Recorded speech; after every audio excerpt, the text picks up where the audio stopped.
Chapter 18. Dialogue between Devaduta and Mudgala. Om Shri Ganeshaya Namaha.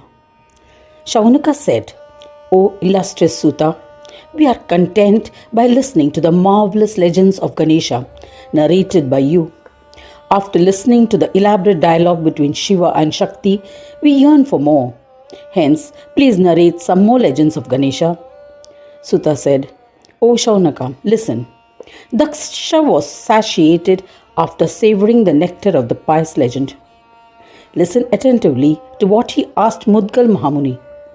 After listening to the divinity bestowing dialogue between Shakti and Shankara, Daksha asked the eminent Muni, O Mudgal Mahamuni, as it was time for me to reap the rewards of my past punya, good deeds or merits, I was blessed with the narration of the nectar-like legends of the glory of Ganesha from you. O Mahamuni, you are truly blessed. You are accomplished as you are an ardent devotee of Ganesha. I have realized from the legends you narrated that there is no one greater than Ganesha. O Mahayogi Mudgala Muni, even after savoring the abundant nectar of these legends, I am not satiated. So please narrate more auspicious legends of Ganesha. The dialogue between Shiva and Parvati was joy-bestowing. In it, you mentioned the 8 incarnations of Ganesha. O Yogisha, I wish to understand the magnificence of each incarnation and about your glory. O Mahamuni, tell me why Lord Ganaraja, the form of Brahma, assumed these incarnations. O Mudgala, eminent munis like you who uplift the downtrodden wander to the earth with the sole purpose of benevolence of mankind.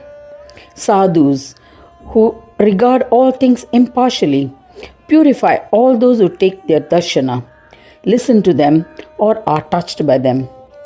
Sutta continued the narration saying that listening to the pleas of Daksha, Mudgala was overjoyed. Mudgalacharya said, O fortunate Daksha, you are blessed, there is no doubt. Hence, you are inquiring about the legends of Gananatha.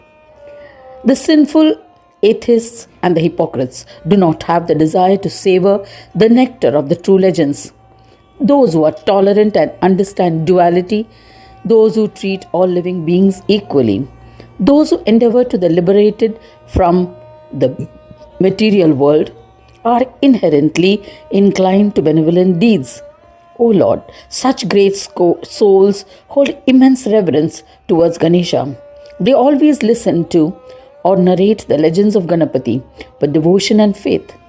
You listen to the legends of Ganapati with reverence and ask questions, thereby extending the narration.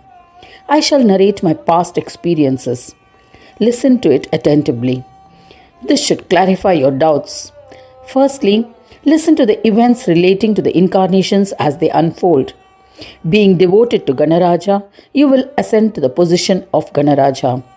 I had observed severe penance by practicing siloncha for livelihood, by fasting for 15 days. On every Dwadasi, 12th day of the half month, I would break my fast. Though I would be fasting, I would gather only a drona, a leaf vessel of grain. I would ritualistically use the grains as an offering for the Pancha Mahayagnas, Deva, Pitra, Rishi, Manushya and Bhuta Yagnas. I observed these austerities for a long period of time. The gods were baffled and were afraid of what I endeavored to achieve with my penance. They wondered, is he interested in the position of Indra or Brahma, Vishnu or Shiva?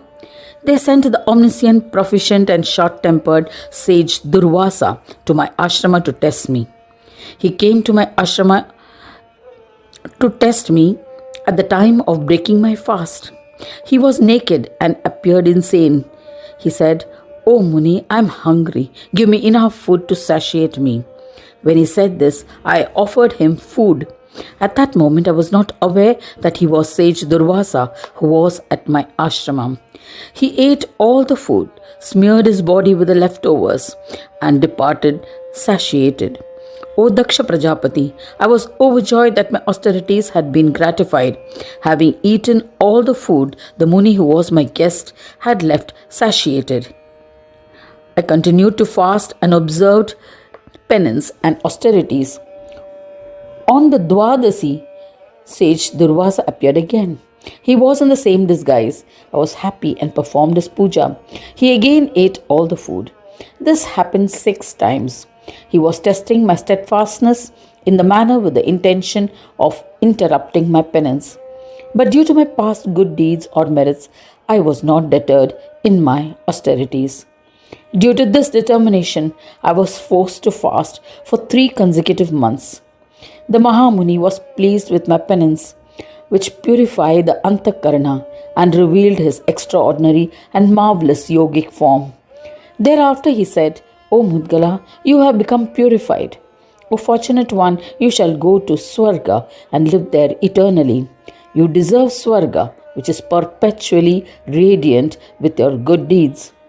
Saying these words, Sage Durvasa returned to his ashrama. At that very moment, an aeroplane came from the heavens. Swarga. From the airplane descended a human form adorned with divine ornaments. Thereafter he said politely, O Mudgal Muni, I have come from Swarga. Accompany me. The valiant Lord Indra and Brihaspati are waiting for you. They have sent me for you. Hence you should come to the heavens in this aeroplane. The heavens are filled with abundant pleasures which you can enjoy thoroughly. Listening to the enticing invite of Indra's messenger, the Devaduta, Mudgala bowed before him with humility. Mudgal Muni happily inquired, Tell me, what special benefits the Swargaloka offers and its drawbacks? After listening to them, I shall immediately accompany you. Suta said that satisfied with Mudgala's humility, the Devaduta explicitly described the reality. He said, O Brahmin, the mortal world, the earth, is the loka of karma, actions, but Swarga is a loka for enjoyment. It bestows indulgences based on the merits earned when good deeds were performed. It bestows various pleasures. The pleasures of Swarga are innumerable. It also grants whatever is desired. One will forever be young there. One does not tire or sweat there, as there are no seasons such as summer or winter. One can mingle with the apsaras, celestial nymphs. You can wander as you wish. One can enjoy freely the Swargas based on one's own merits. It has all the luxuries that humans desire. O Mahamuni, Swarga is the land of enjoyment. O Prabhu, since you have asked, I shall tell you the shortcomings. O Muni, you have performed vigorous penance and various karmas and thus can enjoy Swarga eternally. O Mahamuni, listen to the 3 defects of Swarga. The good deeds done on earth can be enjoyed in Swargaloka. But the good deeds, karmas done in Swarga are devoid of any such benefits. Hence, each one is worried by the uncertain outcome about when the merits earned on earth are exhausted. They are troubled that though I have accumulated immense punya, merits on earth, my time in Swarga is limited. Understand that this is a major defect, dosha. O Mahamuni, I shall explain the second defect in detail. O Muni, the different devas who enhance the affection that exists between the different Swargas become his friends. He resides amongst them happily. Once the balance of the good deeds is exhausted or he has used up his due pleasures, it is time for his downfall, and they ruthlessly throw him out of Swarga. Not a single deva shows an ounce of kindness. This fear of downfall to earth from heaven is a major defect. I shall be happy to tell you the third defect. It will reveal the intrinsic reality. The Swarga contains many pious and virtuous ones. Some of them have better enjoyments than others. This makes the jiva agitated. They think the other virtuous souls have accumulated more punya, merits. I have earned less punya, so I will be rewarded with less happiness. I am less fortunate. This reality causes immense pain to the residents of Swarga. This is the third agonizing defect. O ascetic, please understand that there are immense benefits in Swarga, though it is riddled with the three defects. O eminent Muni, so accompany me immediately to enjoy the splendorous Swarga won by you. Thus ends the 18th chapter titled Dialogue between Mudgala and Devaduta, messenger of Devatas. In the first khanda of the Puran Upanishad, Srimad Mudgal Puran describing the legends of Vakratunda, dedicated to Gajanana. End of chapter 18.